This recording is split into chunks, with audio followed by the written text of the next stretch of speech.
Welcome to Whistleblowers in partnership with Wix Trade Pro. Hello and welcome, Whistleblowers. Gordon Smart here as ever, joined by the one and only Mark Clattenburg and journeyman back-page journalist Ian Ladyman in his Wigan strip with his name on the back in the tiniest font I have ever seen anywhere. We will be answering one of your questions today, and we will continue with our all-time 11s. But first, Ian, we have had someone who has got in touch with us on Instagram to help with your potential dream safari. Is this news to you? I hope it is. Right. Forgot about this. Dale Ventum, thank you very much on Instagram. Really appreciate this. So Dale says, "Hi guys, love the podcast." Thank you, Dale. Some safari advice from me for Ian. He says, "My wife is South African, and the first time I went over there, we drove from Cape Town, which in itself is a fantastic city, all the way to East London. Some fantastic stops along the way to feed elephants, stroke cheetahs, and some small safari stops along the way." That sounds a bit weird, but I would suggest driving the route anyway because it's epic. Then you fly to Joburg and you visit Kruger National Park for an amazing safari. How about that? Superb. Thank you very much for that, Dale. The only bit that's missing from that is the bit at the end where I thought he was going to say, and I work for a company. I work for a company who puts these on. Would you like to come as our guest? Amazingly, I could see Clattenburg thinking the same thing. It's a trip for 6 of us to go. All expenses on Cape safari. Town. Oh, yeah. Definitely have a bit of that. If 3 of us went on a safari, there wouldn't be 3 of us coming back, would there? Dale, thank you. Great advice. I appreciate that. If somebody's listening, someone cares enough. We like it. Due to his profession, Mark Clattenburg has got a passport like David Attenborough. So what was South Africa like when you were there, Mark? Was it good? I haven't been I have. to Cape Town. No, I'm going to Cape Town in March for my birthday, so I've just booked up to Cape Town. Never been. I've been to Harare in Zimbabwe, but never been to South Africa. So it will be on my bucket list, and I can't wait to go. Yeah, so you taste the nice food and wine. 2010. I was in Cape Town, based in Cape Town for the start of the World Cup in 2010. I'd also been there with Manchester United on a pre-season tour. Fabulous place. I mean, anyone who's been will tell you that. I enjoyed that World Cup. Football was crap, but I loved being in South Africa. Yeah. My first ever World Cup final. Final was crap. Actual final. I mean, actually the final game, as it were. Loved it. And when we eventually get the safari done, then I'd imagine South Africa will be the place. So. Excellent stuff. Yeah. Right, first question. Stephen asks, with Lamine Yamal turning 18, already having nearly 100 senior appearances for club and country, are young players being made to play too many games before they are ready? Ian Ladyman. Listen to these statistics.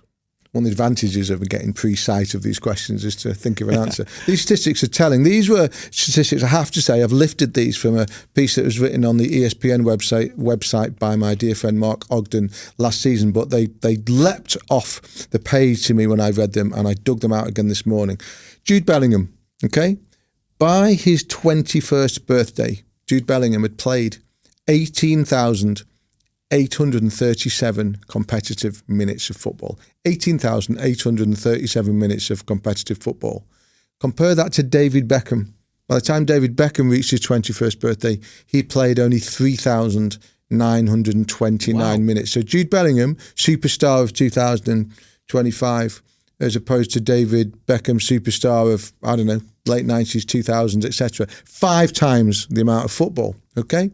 Vinny Jr., who we know all about, current Brazilian superstar, Real Madrid, another Real Madrid star, played 344 games by the age of 24. A Brazilian superstar from the past, the great Ronaldinho, who we all loved watching, 162 games by the time he reached 24. So Vinny Jr., twice as much football as Ronaldinho. Jude Bellingham, 5 times as much football as David Beckham. Now, that can't be right. It can't be right. It can't be healthy if you want players to still be playing injury-free at the age of, say, 30.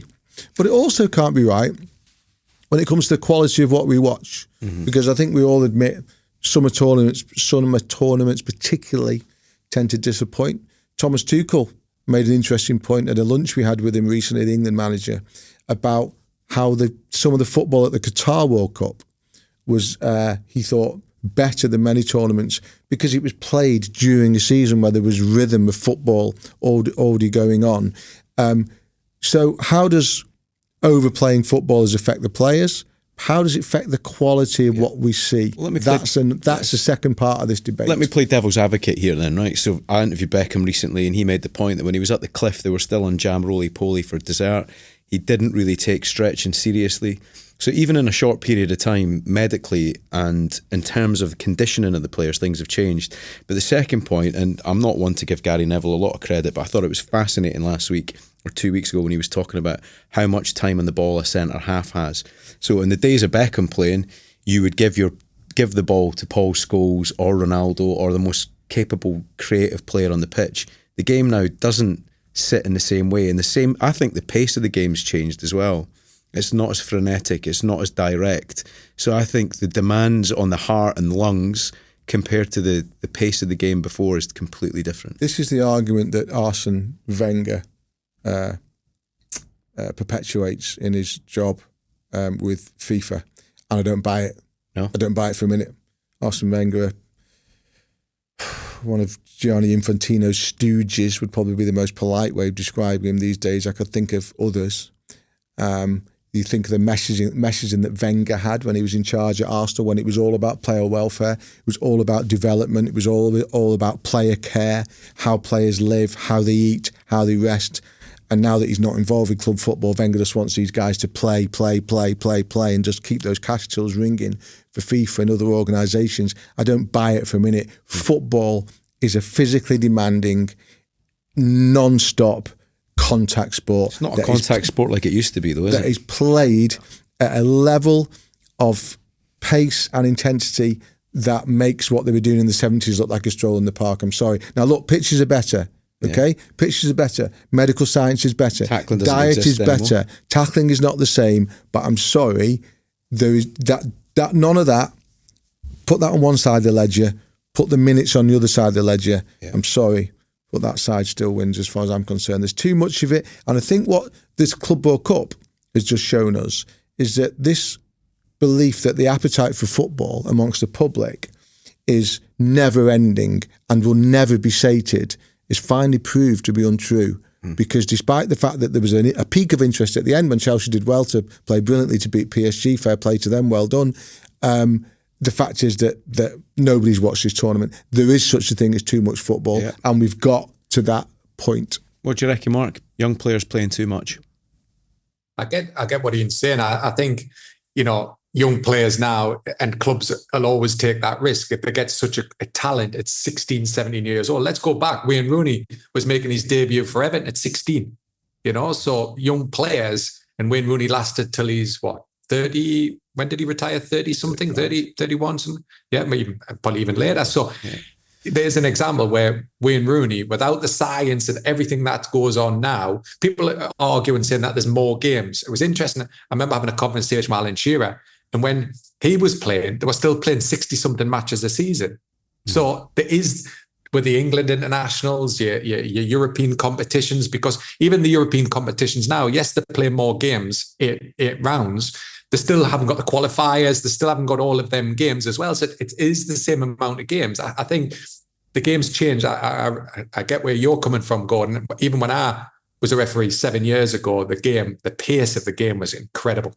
It was, defenders never played with the ball. They moved it fast. There was times where the ball, I remember one time, it was a Champions League game and Real Madrid, and Casillas got the ball. He threw it out within maybe less than a couple of seconds. Ronaldo had the ball inside Ajax's half, and he tucks it away. And I'm not even on the halfway line. I just thought, I'm waiting here because I may as well wait for the ball to come back after the goal scored. It was that quick. Wow. I don't see that now. I think the tactics of the games change. I don't see. Yeah. It would be interesting to look at, I think 14, 15 kilometers, I used to run during games. I see the odd stat now from a referee. It's down because they're standing around a lot more because and they're running down different parts of the pitch. When I was refereeing Arsenal, my stats for Arsenal were so low from a running stats I remember me manager, Keith Hackett, said, well, you're not working hard. I went, that's bull, because Arsenal ticky-tacky football. What am I going to do? Just run around to get me stats up? So I don't agree with all this, the stat. I think if young players are good enough, I think you're going to have to get them played. And is it an argument that it's going to be a young players game? Do they retire earlier, like the late 20s, and they don't go on, like we've seen over the years, the players who are going into the 30s, or do they go into like lower level football? I think if you've got a 17 or an 18-year-old like Yamin Yamal, what are you going to say? You're not going to play because you're too young. If he's playing at that level like he can, you want him in, week out, and that's what we want to see. What, just flog him into the ground? I want to see him.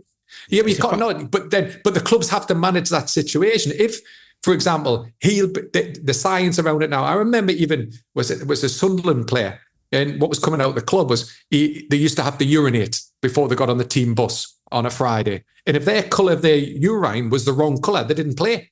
If you remember, Sam Allardyce was the one that changed all this with all this, stats. I remember it was JJ Kocher got substituted in a game I was refereeing at Bolton.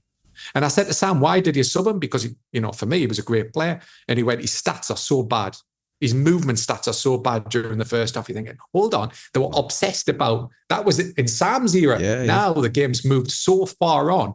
They know if they're if a superstar is not at that level pre-game with all the testing that they're getting done, they know that he's at his peak performance when he turns up at that game, or he'll not play. Yeah. Didn't always work for Sam, though. I remember I know, but he changed it, didn't he? He changed the way science got into football. He did, and Sam's dismissed as a Luddite by people who should know better.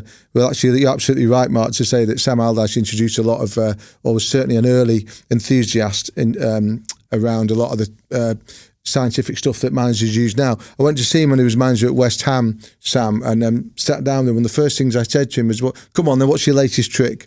He said, what do you mean? I said, well, you've always got a trick. Come on, at Blackburn it was kind of getting, new mattresses to make sure players slept better, etc. Come on, what's your latest trick? He said, we have been doing bits and pieces, but it doesn't always work. And he told me this great story about one of his players at West Ham had been injured. So they'd sent him home. Him and the doctor had sent him home with a GPS on to track his movement, to make sure he was doing enough fitness away from the club, because they weren't sure that they could trust him to do the routines and do the programme that he needed to do away from the club. So they sent him away with a heart monitor. And when he came back at the start of the next week, the doctor came to see Sam and said, you need to get him in. You need to get him in. His heart's all over the place. He said, Sam, so what do you mean? He says, look at this readout. He looked at the readout on this player's GPS from the weekend. So they got him in.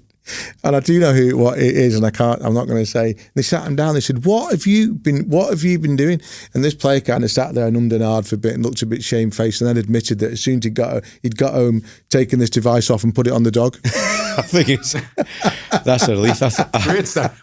I knew I should have bought a dog when I was a referee, because we used to have to wear them collars all the time. I think you say, had a new girlfriend. That's a relief, isn't it? Yeah. Put it on the dog. Do you know that, again, there is a famous book, and it's called The Body Keeps the Score, written by Dr. Bessel van der Kolk, I think he was called. And, it's the damage done to players over time. And, our debate rages about Kieran Tierney and how many games he played as a young player, and whether that's affected his career at Arsenal. Did he burn out? Was he too injured? Was that because of the miles on the clock early in his career?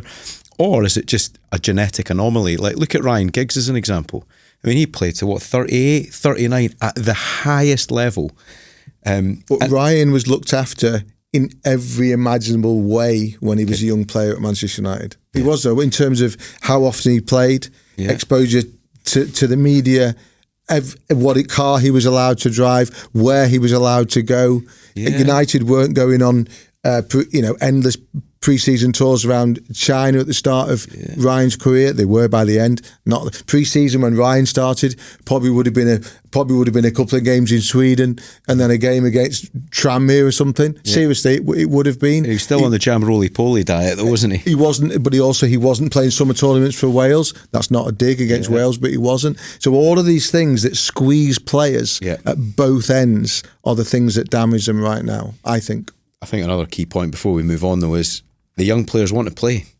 Yeah, but young people don't always know best, Gordon. They don't. Well, I don't know. There's nothing better than No, watching these young talents now is incredible. And I think we all as fans want to see them play. And if it doesn't matter if it's Jude Bellingham, so what you're going to say is let's not let Jude Bellingham play and drop him for England when England fans want to see the best players play. So there's an argument both ways. Yeah, for a Scotsman to say this, but you think about the excitement a team gets from a young player joining the ranks, like Michael Owen in 1998, like Wayne Rooney joining that team of older players. That injection of youth can create an amazing winning dynamic. Right, we're going to move on now because it's time for the next step of the saga known as the Wix Trade Pro Challenge. For those watching Whistleblowers for the first time, welcome aboard. We have been tasked with putting together a table. We've slowly been making progress. Last week, Ian deftly drilled some holes, which I can see in front of me here. And now it's time to screw this bad boy together. So unclip yourself, Ian. Here we go. You're very practiced at turning the screw on managers in the press room, aren't you? Are you up to putting those skills to good use for the latest stage of the table? Now, I think we've got a couple of screws you need to make sure. Screw loose. He's got a screw loose. Here he goes. So, Ladyman here with his drill.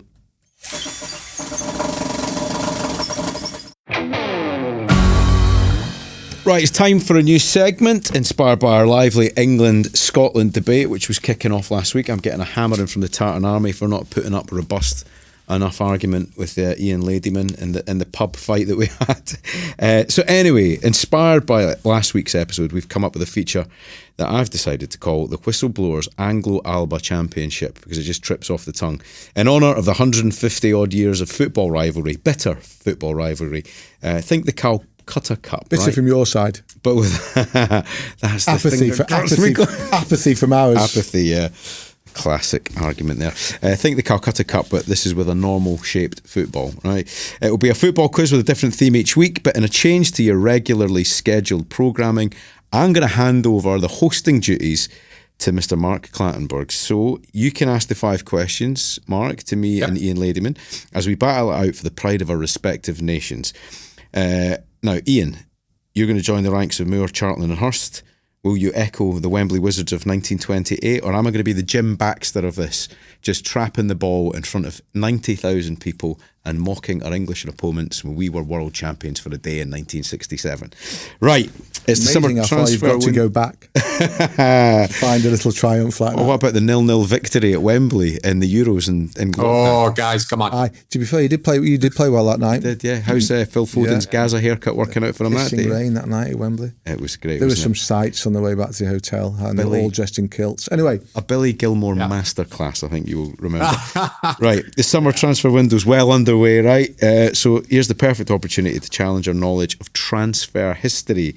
Ooh. Mark, so without any further ado, this is your chance to be Noel Edmonds, telly addicts. Remember that? Yeah. Deal or no deal, on you go. Yeah, no copying or you will receive a red card. Both of you. So question 1. Yeah. With his move to Liverpool done and dusted, Florian Wirtz is the Premier League's most expensive transfer so far this season. But who still sits ahead of him as the most expensive signing ever? In the Premier League? Correct. God, why don't I know that? It's a bad start. So you mean transfer in or transfer out? Transfer in. Oh, man. Why don't I know this? You should know this. Okay, I'm going to go, but I don't know if it's right. I can't even give you any clues. Okay. Transfer in. Because I'm a stickler to the rules. I'm having a mind blank here. I'm just thinking about transfers out of the Premier League. Transfers 5, in. 4. Oh, come on. Give us moving on, Gordon. No, I'm just trying to think. Give me a second. Who's the most expensive transfer in? Not sure about mine, but I've got one. Boys, I'm having a total mind blank here. Move it on, Mark. One. Help me. Yeah. Question 2. You can come back to question 1. Question 2. Trevor Francis became the first £1 million transfer in English football when he moved from Birmingham City to Nottingham Forest. But what was the year? So that would have been... How many questions are there, by the way? 5. So that would have been...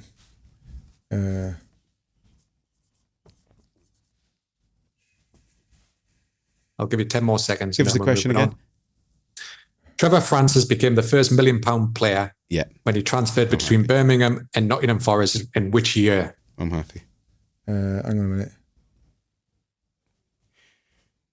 Oh, I think I'm getting confused in just my name a head. year. Yeah. I'm still alive. I was alive, so that's Hang your on, clue. I've got that. I'm happy with that. Yeah. Question 3. Olivia Smith is set to join Arsenal for the next WSL with the first ever £1 million price tag in the women's game. Who did she sign for Arsenal from? Which club? She was transferred from Arsenal to which club? I actually know the answer to this. Oh, from Arsenal? Yes. Was this week? Was it this week? No, to Arsenal. To Arsenal. Yeah, to Arsenal. Yeah, it's to Arsenal, yeah. For Arsenal, yeah. To Arsenal from which club?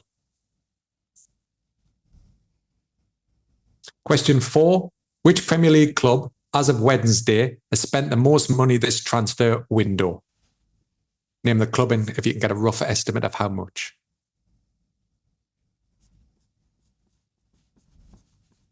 And question 5. Sorry, do you have to say how much? Figure as well? Do we need a figure? No, just if you can get a figure, it would be quite good. Right. The most expensive transfer of all time was Neymar's 2018 move to Paris Saint-Germain from Barcelona. But how much did he cost in pounds, not euros?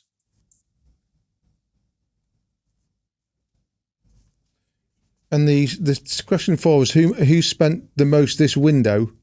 Mm-hmm. Yes, as of Wednesday, which Premier League club has spent the most money in this transfer window? This window, okay. I'm looking at my phone, but don't worry, I'm not looking at that. Hold on a minute. Yeah, this looks a bit suspect, isn't it? No, I'm not. He's phoning a friend. No, I wish I was. Number 4. I mean, they're putting a figure on that. I'm really struggling with. Just make it rough. It's not. I'll give you the answer if you name the club. Yeah. I'm going to have Right, a guys, guess at it. Let's have your answers. Okay, are you ready? I mean, I got a bit excited with my writing first. Do we show these at the same time? Oh, no, just because I need to tighten my down. handwriting up then. He's done his in T-line shorthand just to... Yeah. Right. So say your answers and then show us, yeah? Okay. So, Gordon. I've gone... Question 1. Enzo Fernandez, Chelsea. Ian. Jack Grealish. Oh, no, Nope. that could be right. Enzo Fernandez, 107 million to Chelsea. 1-0 to Scotland. That's not good. Yes. Oh, no, it's getting... Question 2, Trevor Francis, which year did he transfer? I think Ian could be right, but I've gone because I was born in 1980 and I always remember that I think it was the year before I was born that £1 million was in the transfer. So I'm going to stick with 79, but I think I could be wrong. Ian? 1980. 1979. Yes! 2-0. Terrible. 2-0. What a way to be. 1980 you were born and it was the year before. What a way. Yeah. Question 3. No answer. Olivia Smith from Arsenal. Did this on 5 Live the other day. I'm pretty sure it's Liverpool. Got, Ian. No answer. 3-0 Scotland. It's a rout. Ian, I'm going to have to change you. You're going to be substituted. We're going to save your career. I think Ian's beating me Question this one. 4. Okay. Yeah. Oh, I can change the answers then. No, don't. Exactly. No, I think Ian might Question have got me 4. here. Which club has spent the most money in this transfer window? I think because I thought it was Liverpool, right? But I've panicked and I've changed it to Chelsea, and I've said roughly I think 200 million, but I think Liverpool might have spent more than that since we last spoke. I did the opposite. I thought it was Chelsea and changed it to Liverpool. No, I think I'm wrong. I think this should be right, Ian. The answer is Chelsea, 211 million. God, Is that 4-0? Is that 4-0? Yeah, but it's only the first half. Yeah. But question 5. Neymar is transferred from Paris Saint-Germain in 2018. I know this. You're kidding me. How much did he cost? I actually know this because I remember thinking nobody will ever go further than £200 million. And it got really close, but didn't quite get to the 200 million. Now, I think, I want to say 195 million, but I'm going to say it was actually 198 million.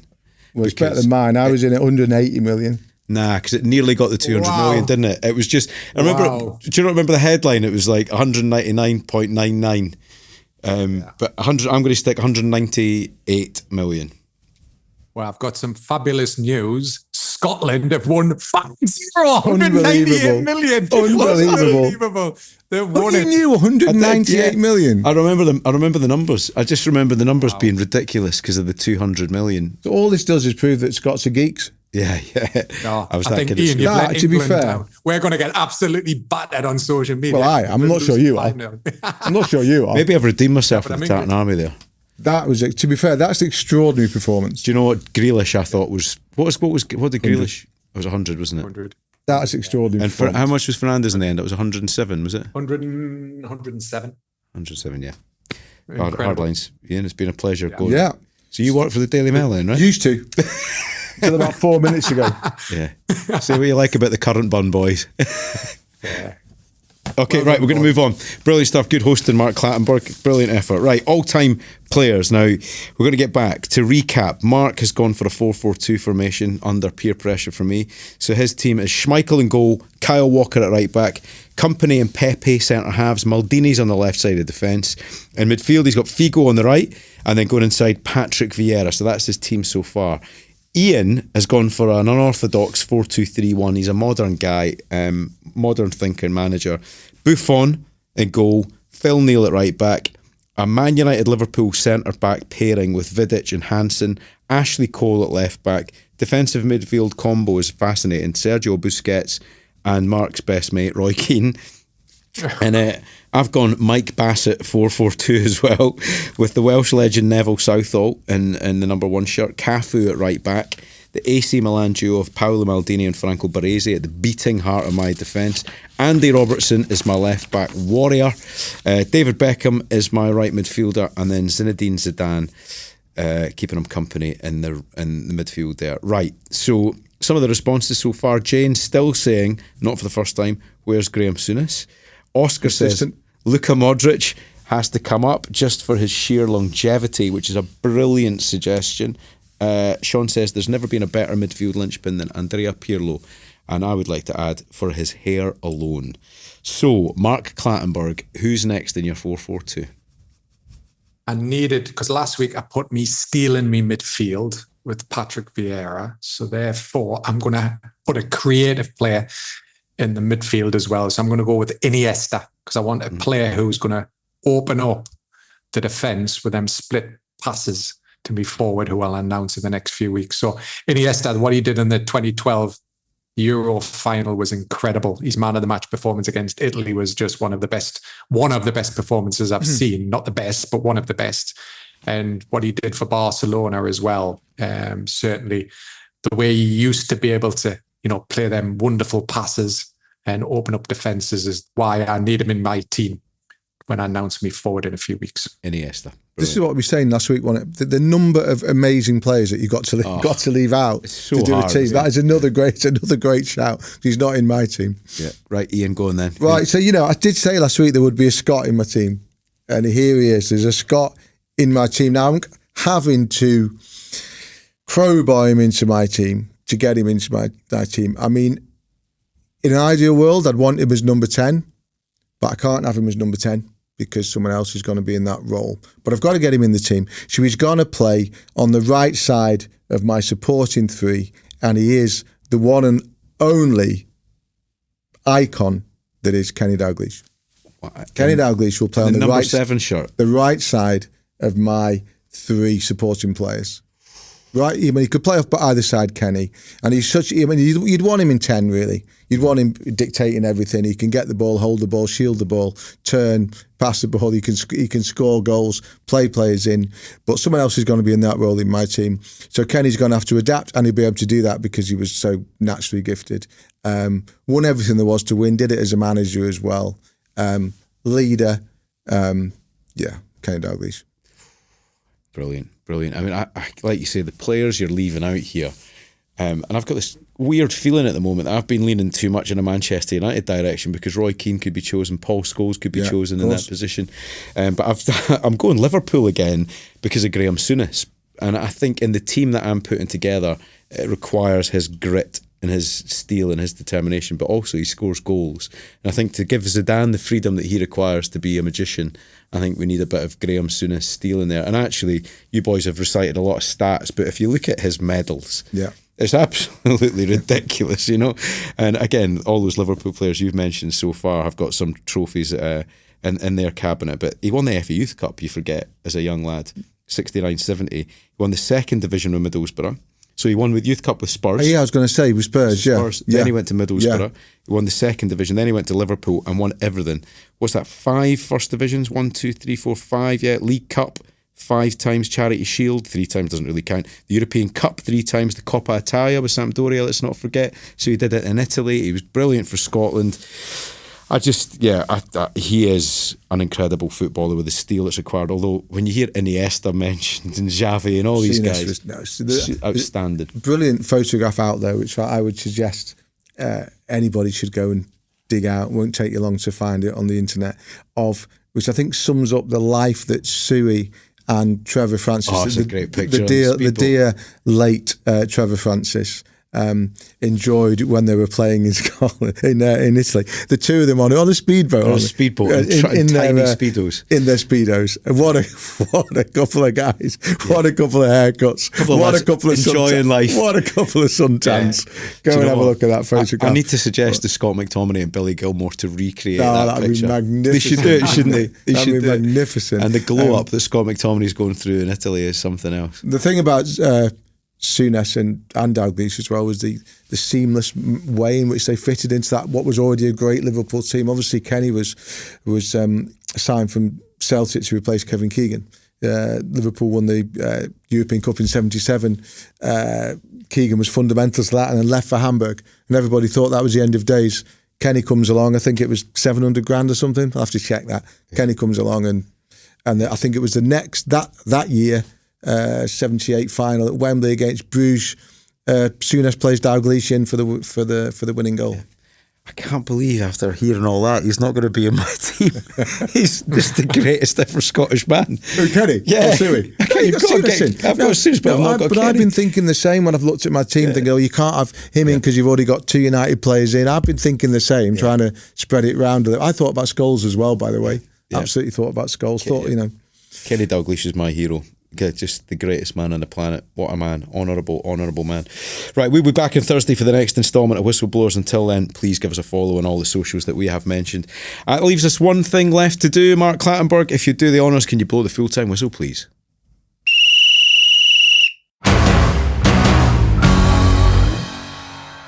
If you want to watch more episodes of Whistleblowers, please subscribe to the YouTube channel. We'll keep you up to date all the way through the summer with everything that's happening in the world of football.